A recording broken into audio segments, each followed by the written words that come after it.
my job search, just a life update, weight update, whatever you want to call it.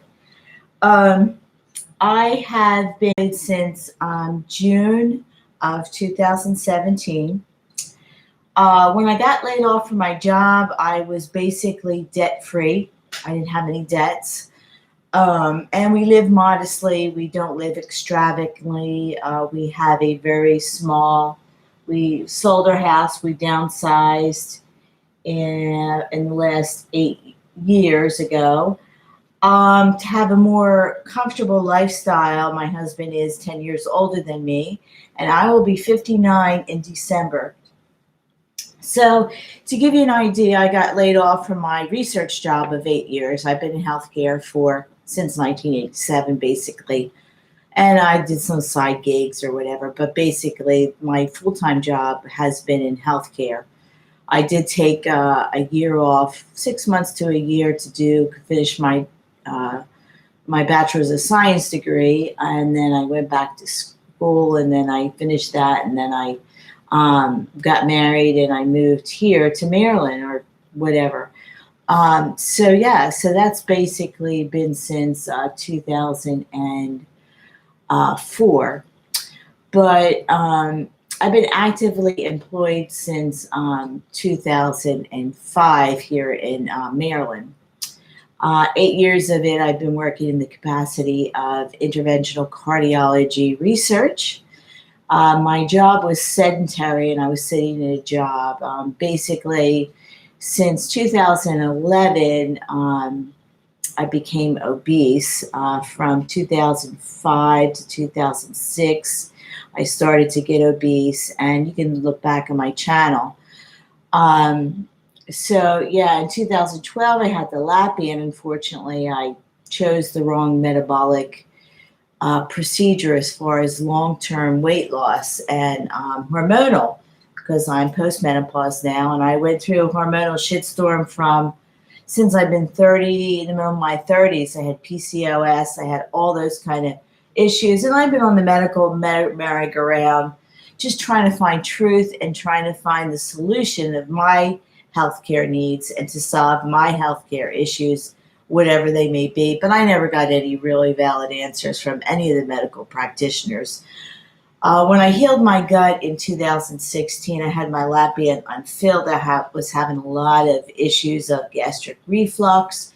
Basically, I destroyed my esophagus. I had full restriction, but the thing about it is I hit a plateau a year out. I've done everything under the sun. You can look back on my channel. All kinds of body hacks. I went vegan for a year. I starved myself for 2 years. I was on a bariatric low-fat diet for probably 2 years. I went to a nutritionist faithfully for 3 years. My lap band cost me out of pocket $7,000, about roughly. I lost about 70 pounds, give or take. I had between a 10-pound regain to 12-pound in my 12 to 15 pounds, and winter time is my heaviest. This is my lightest. I eat a very lighter diet. I don't eat a lot of heavy foods. Since I've been unfilled, I've never overstuffed my stomach. I've never overstuffed my band. I do PB sometimes on a daily basis, depending if something gets stuck. I'm unfilled. Yeah, I still get stuck. But I do practice the bariatric rules. What I've learned, I went through a 6-month to 9-month training, medically supervised diet. And I had to log my food. I had 150 minutes of exercise per week. I had to relearn all the unhealthy things. Why? Because I became obese, right? I couldn't say I was healthy. No, I couldn't say I was healthy because I was obese. My BMI, I'm very short. I'm very petite. I don't have a big frame. I'm not big boned, whatever you want to call it. Basically, at I was a BMI of 37. I think back, I was 215 pounds. I couldn't tie my shoes. I became so fat disabled. My legs were swollen up like cankles, like Fred Flintstone legs. I was feeling awful. I got depressed. And I was in a metabolic conundrum that I just couldn't get out of. And I tried, right? So I had to find a way to reset my body with the least amount of minimal surgery. And that's what I chose, the lap band. At the time, my friend was doing the revision of going to the band to gastric bypass, RNY. She had Barrett's esophagus. She has it in her family, and she gained 100 pounds. She lost 50 pounds originally with the band and gained it all back. And she's the same out. I'm going to make a video probably of us together. We're going on vacation together, hopefully sometime in September, for a day or two overnight to try to like veg out and have some girl time or whatever, catch up on bariatric stuff and just have fun. So I am thinking about what are my long-term plans. Well, right now, basically, I still do four ounces of beef, and then I do my vegetables. I watch my sugars. I watch my carbs. Sometimes I do a carb up day.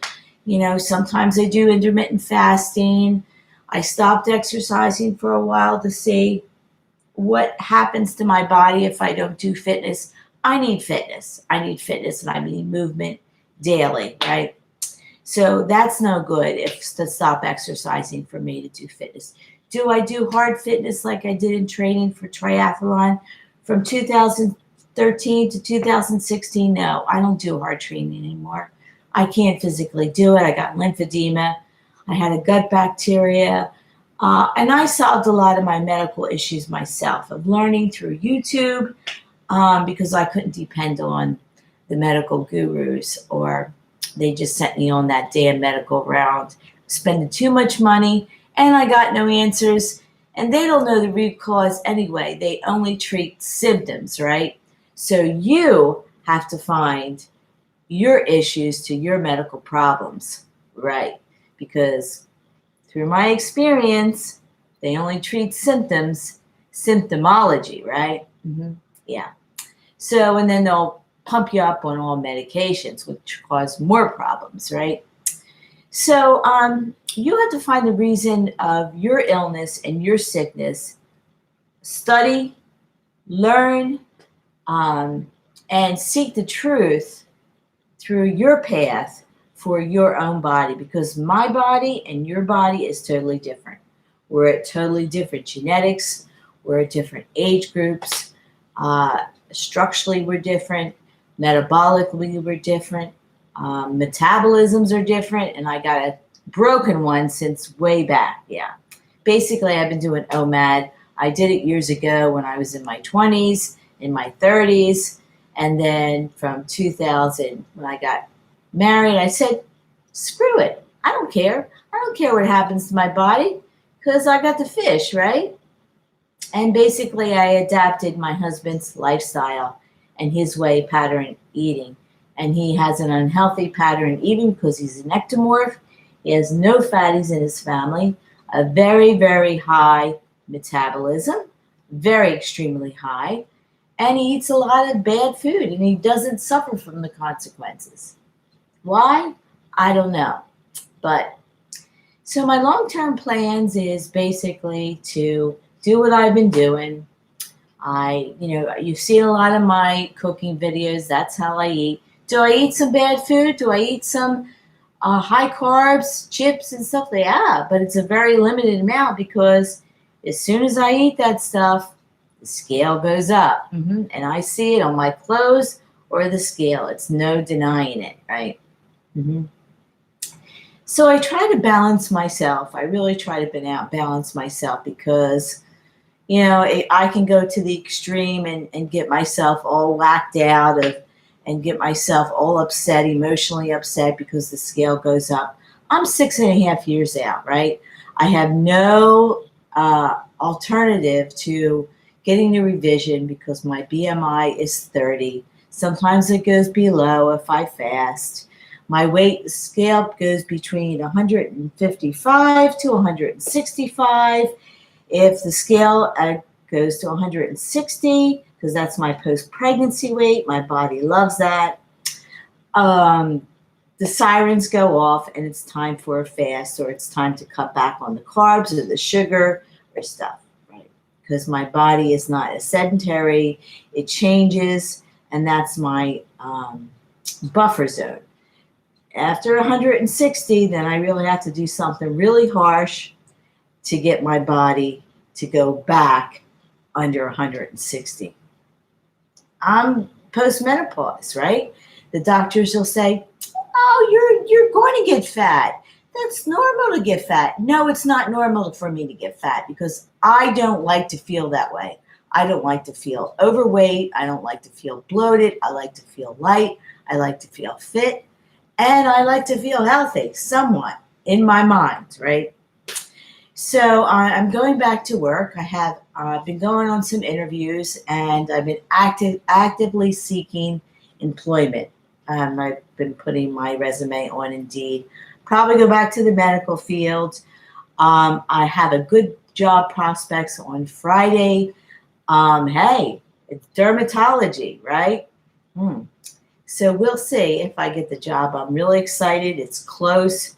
I only have to drive maybe 15 to 20 minutes on untraffic. I live outside of DC, which is traffic is horrendous. I'm not going back into DC. So, hey, welcome. Thank you. Thank you for joining me. I don't have my glasses on, but Skinny Millie. Oh, thank you. But so I'm going back to work, and I'm going back to the medical field, and hello. And so that's a story. So I'm actively seeking employment, and I am really trying to go back to work because my long-term plans is you're not going to guess it. You're not going to guess what I'm going to be doing. I'm going to get a high-top van, and I'm going to be traveling in the next 5 years. Yeah, I'm going to join the nomadic life for a period of time. I'm going to buy a van, a small van, and it'll probably be a new one. So that's why I have to go back to work. So I don't buy anybody else's problems. I watch the van life. I love the nomadic people. Traveling, living small, living tiny, living the minimalist life, traveling, camping, outdoors. I love nature. So that's my long-term plans. I hope to get a van, customize it for my ability, for my likability, for traveling. And probably it's going to be one of those small, high-top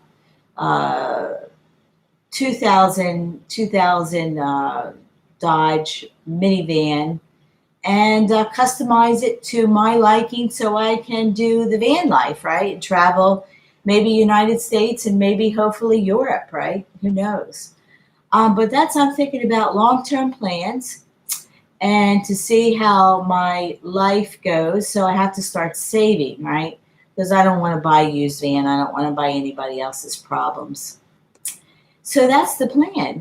That is the long-term plans of my life. I don't really care about more pocketbooks or more jewelry or more shoes or more keeping up with the Joneses or anything like that.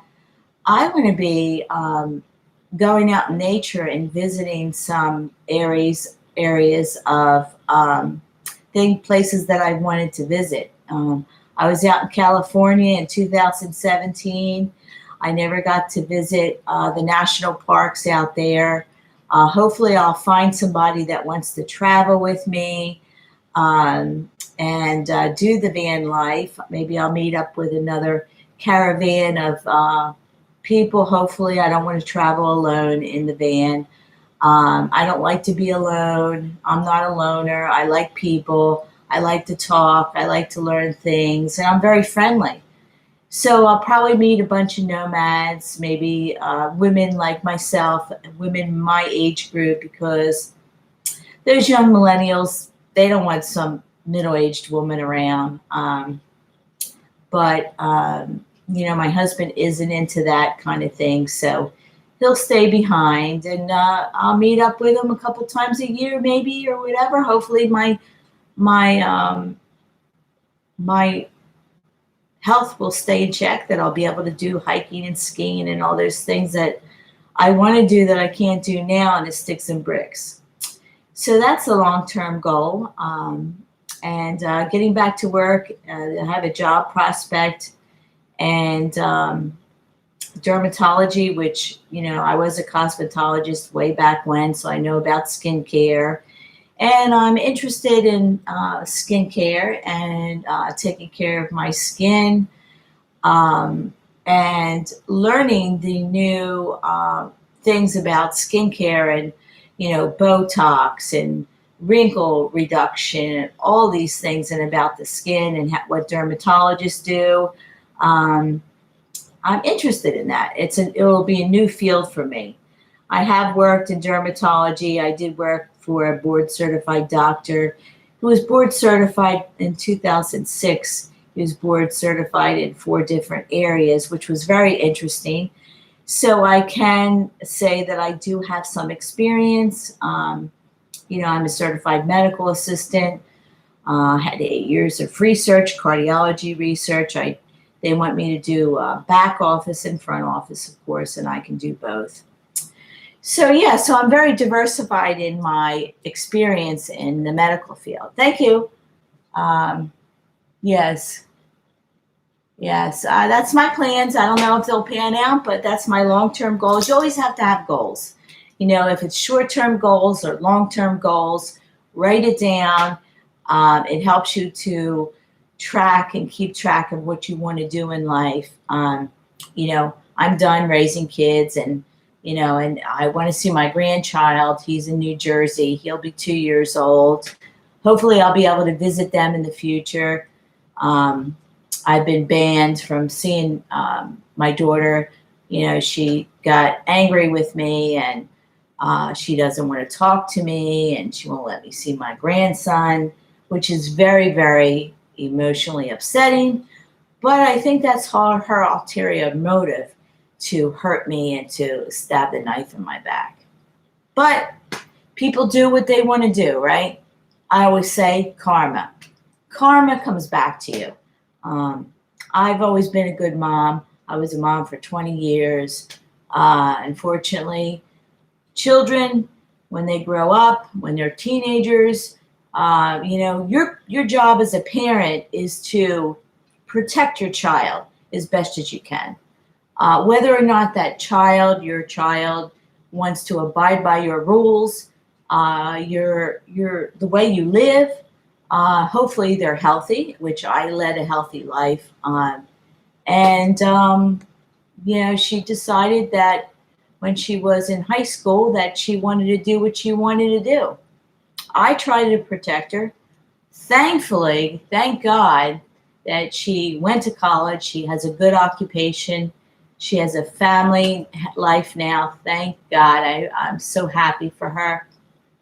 And she has a very supportive husband. They both have good jobs, and she has a very lovely little boy baby. Hopefully, they'll have more children, and they will be happy in their life. Right? That's what I only hope for. Healthy life, healthy babies, and a structure of a family life of balance, right? Of not dysfunctionalism, because so many people are dysfunctional. I could say there was a part of my life that I was dysfunctional. I try to be healthy, but there was a part of my life where I was dysfunctional, because just because. And if you look on my channel, Reinventing My Life, that explains a lot of it.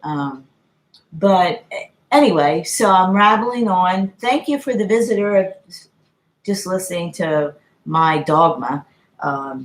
This isn't like a sex show or anything like that. No sexy babe show or anything. This is just me talking to myself, basically, of my life and my open diary, so to speak. But yeah. Well, actually, you don't think she wants to hurt you? Well, that's your opinion, but if you can look on Reinventing My Life, there's the whole story.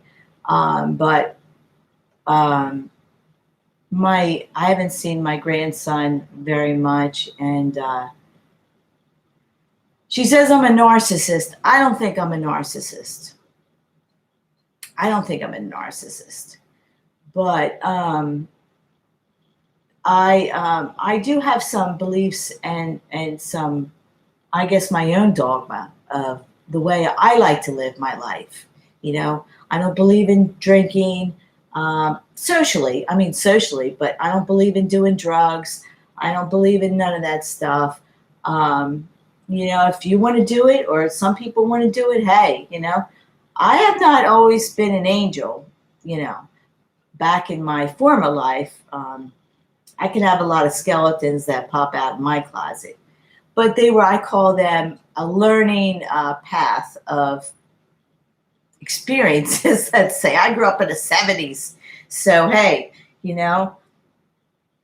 but anyway, that's a story. So I'm trying to figure out what I'm going to do in the next 5 years, and I'm going to come back with another video about the optimal diet for humans, which a doctor talks about, and I think he's great. So I thank you for your visit, and my one visitor, and hope you'll visit again. See you next video.